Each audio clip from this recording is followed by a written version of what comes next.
اللهم صل على محمد وعلى ال محمد كما صليت على ابراهيم وعلى ال ابراهيم انك حميد مجيد. اللهم بارك على محمد وعلى ال محمد كما باركت على ابراهيم وعلى ال ابراهيم انك حميد مجيد. اعوذ باللہ من الشیطان الرجیم. بسم اللہ الرحمن الرحیم. انما یعمر مساجد اللہ من آمن باللہ والیوم الآخر. صدق اللہ العظیم.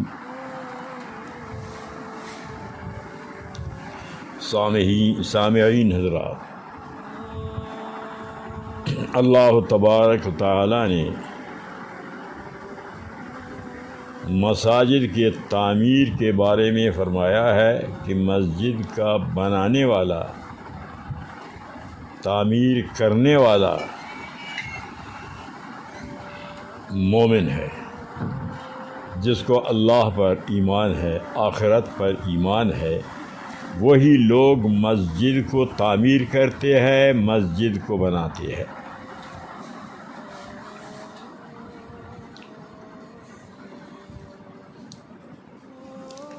اور مسجد مشرک نہیں بنا سکتا. جیسے کہ اللہ نے فرمایا ما کان للمشرکین ان یعمروا مساجد اللہ. مسجد کا آباد کرنے والے مومن ہے، اس کو ایمان ہے، اور مسجد کو مشرک غیر مومن بنا نہیں سکتا. وہ تخریب کرتا ہے. مانا تخریب کرنے والے کو ایمان نہیں، تعمیر کرنے والے کو ایمان ہے. نبی علیہ الصلاۃ والسلام کا ارشاد ہے من بنا للہ مسجدا بنا اللہ لہ بیتا فی الجنہ مثلہ. جو دنیا میں مسجد بنائے گا، اللہ تعالیٰ اس کے بدلہ میں اس کے لیے جنت میں مکان، جنت میں بنگلہ بناتا ہے. اتنا مسجد بنانے میں ثواب ہے، مسجد کے آباد کرنے میں ثواب ہے. کیونکہ مسجد یہ شاعر اللہ ہے. شاعر اللہ کے تعظیم و عزت کے بارے میں اللہ نے فرمایا ذالک ومن یعظم شعائر اللہ فإنہا من تقوی القلوب. کہ جس کے دل میں تقوی ہے، اللہ کا خوف ہے، اللہ کا ڈر ہے، وہ لوگ مسجد کا عزت کرتے ہیں. جن کے دل میں اللہ کا خوف نہیں، وہ مسجد کی توہین کرتے ہیں، مسجد کی اہانت، بے عزتی کرتے ہیں. مسجد کا بنانا، تعمیر، یہ عزت ہے شاعر اللہ کی. مسجد کو شہید کرنا، گرانا، یہ مسجد کی، شاعر اللہ کی توہین ہے. شاعر اللہ کی توہین اللہ تعالیٰ کو پسند نہیں. عزت کرنے والا وہ اللہ کو پسند ہے. تو شاعر اللہ کے توہین سے مومن کو، مسلمان کو بچنا چاہیے.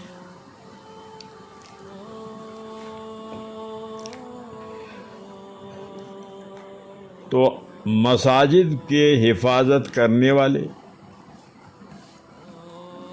مومن ہے، مسلمان ہے، بنانے والے بھی مومن مسلمان، اور حفاظت کرنے والے بھی مومن مسلمان. جو مسجد کا حفاظت کرتا ہے تو اللہ تعالیٰ نے اس کا مدد کرنے کا وعدہ فرمایا ہے. لَيَنْصُرُنَّ اللَّهُ مَنْ يَنْصُرُ. جو مسجد کا مدد کرے گا، مسجد کا حفاظت، اللہ فرماتے اس کا مدد کرنا میرے رب کے ذمہ ہے کہ میں اس کا حفاظت کروں. ہمیشہ مساجد کی، عبادت گاہوں کی مسلمانوں نے حفاظت کی ہے. اس کے لیے مسلمانوں نے قربانیاں دی ہے. اس کے شواہد دنیا میں موجود ہے کہ اللہ والے لوگ، اللہ کے نیک بندے دنیا میں گزر گئے ہیں، اور ان کی مسجد کی حفاظت میں یادگاریں اب بھی موجود ہیں، دریاؤں کے اندر بھی، بازاروں کے اندر بھی.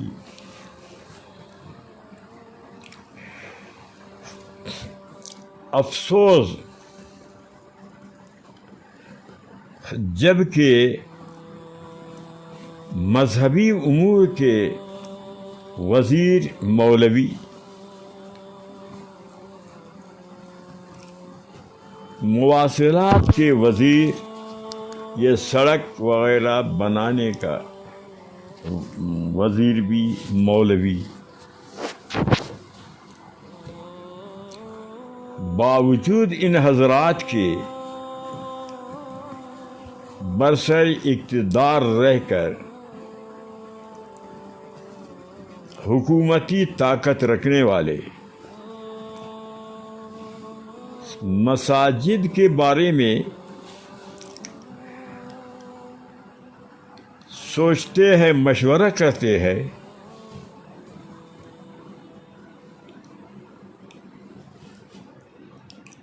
حالانکہ مساجد کا قیام قیامت تک واضح ہے. احکام القرآن میں لکھا ہے فالمسجد مسجد الی یوم القیامہ، مسجد قیامت تک مسجد ہے، سواء کان معمورا، آباد ہو تعمیر و عبادت کے لحاظ سے، او منہدم، یا مسجد کو شہید کر کے اس کی جو جگہ ہے وہ بھی قیامت تک مسجد ہے، اس میں نہ کوئی دکان بنا سکتا ہے، نہ کوئی مکان بنا سکتا ہے، نہ اس کو گزرگاہ سڑک بنا سکتا ہے. او متروک، یا مسجد قائم ہے لیکن اس کو عبادت کے لحاظ سے لوگوں نے چھوڑ دیا ہے، پھر بھی وہ قیامت تک مسجد ہے. زمین سے تحت الثری تک، نیچے اوپر آسمان تک یہ مسجد ہے. مسجد نہ فروخت ہو سکتا ہے، نہ اس جگہ کو تبدیل کر کے دوسری مسجد، قیامت تک اس کی تبدیلی بھی ممنوع، اس کا فروخت کرنا بھی ممنوع ہے. احکام القرآن میں دوسری عبارت ان البقعۃ اذا عجنت للصلاۃ، جب مالک اپنی زمین سے کچھ حصہ نماز کے لیے خاص کر دے کہ یہ نماز خرجت من مل جملۃ املاک المختص بربھا، مالک کی ملکیت سے وہ زمین کی ٹکڑا نکل جاتی ہے. فصارت عامتاً، یہ عام جمیع عامتاً لجمیع المسلم، تمام مسلمانوں کا شمار ہوتا ہے. بمنفیتہا و بمسجد، اس کے مسجد ہونے کے لحاظ سے سب کا ہے، اس کا نفع عبادت کا کے لحاظ سے بھی سب کے لیے ہے. اب مالک اس میں تصرف نہیں کر سکتا. اگر کوئی کسی زمین کو غصب کرے، اس پر مسجد بنائے، تو وہ بھی مسجد ہے قیامت تک. زمین کے مالک کو غاصب عوض دے گا، لیکن وہ مالک مسجد کو ختم نہیں کر سکتا، شہید نہیں کر سکتا. اسی طرح اگر کوئی سرکاری زمین ہو، سرکار کی زمین پر کوئی مسجد بنائے سرکار نے اس کو دیکھا، منع نہیں کیا، وہ زمین بھی قیامت تک کے لیے مسجد ہوگی، پھر سرکار کو بھی حق نہیں ہے کہ اس کو ختم کرے۔ موجودہ وقت میں سریاب ولی جیٹھ میں جو مسجد شہید کی گئی ہے وہ 50 سال سے زائد کی مسجد ہے۔ لوگوں نے اس میں نمازیں پڑھی ہے، باجماعت آزان نمازیں۔ 94 میں اس مسجد کو شہید کی گئی، حکومت نے شہید، ڈی سی نے شہید کرایا۔ مسلمانوں کے احتجاج، مسلمانوں کے میدان پر نکلنے سے وہی ڈی سی نے پھر اسی جگہ مسجد کی تعمیر کی، مسجد کو بنایا۔ تو اب یہ کوئی نہیں کہہ سکتا کہ یہ مسجد سرکاری ہے، جب سرکار نے خود 94 میں بنایا، اس سے اس وقت کتنا سال گزرا ہے، تو مانا حکومت نے اس زمین کو مسجد کے لیے دی تھی، اب حکومت کے بھی تصرف سے وہ نکل گئی، عبادت گاہ ہے۔ تو نعم اللہ خطرہ ایمان یا درباری سرکاری ملا اپنے مفادات کے لالچ سے وہ یہ بہانہ کہ یہ زمین سرکار کی ہے، ناجائز بنایا گیا اس میں مسجد، جب کہ سرکار نے خود بنایا، پھر کیسے ناجائز ہو گیا؟ تو لہٰذا میں وزیر اعلیٰ صاحب سے گزارش کرتا ہوں، یہ اس کرسی پر پہلے بھی وزیر اعلیٰ بیٹھ کر کے چلے گئے ہیں، یہ کرسی آپ کے ساتھ بھی وفاداری نہیں کرے گی، آپ کو بھی کسی وقت یہ کرسی چھوڑنا پڑے گا۔ آپ اپنے آخرت کو سوچیں، آپ اپنے ایمان کا سوچیں کہ ایسے کارروائی کرنا اور ایسے کارروائی کا حکم دینا، آپ مخلوق ہے، خالق کے سامنے آپ جواب دہ ہوں گے، آپ سے بعض و پرس ہوگا کہ آپ نے کس طرح کا حکم کیا ہے۔ تو آپ بھی اپنے فیصلوں پر نظر ثانی کریں۔ مسلمان اب بھی زندہ ہے، مسلمان مسجد کے لیے جان دیتے ہیں، مال دیتے ہیں، ہر قربانی دینے کے لیے اب بھی مسلمان تیار ہے، وہ قربانی سے درنگ نہیں کریں گے۔ آپ بھی نہ شار کے حالات کو متاثر کریں، نہ حکومت پریشان ہو، نہ مسلمان پریشان۔ پھر مجھے افسوس کے ساتھ کہنا پڑتا ہے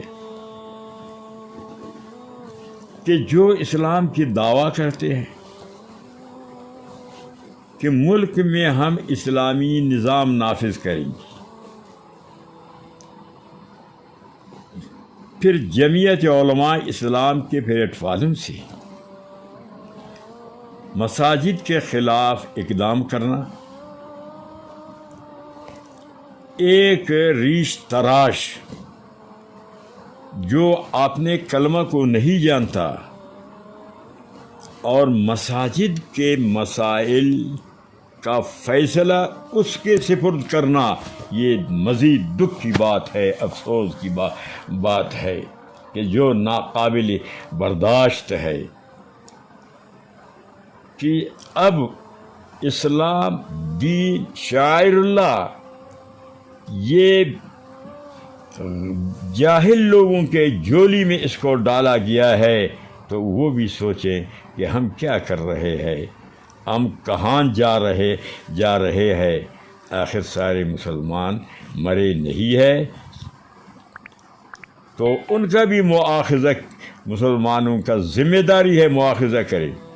فاروق اعظم رضی اللہ تعالی عنہ کو ایک بدوی دیہاتی کہتا ہے، لو رأینا فیک اعوجاجا لقومناک بالسیوف۔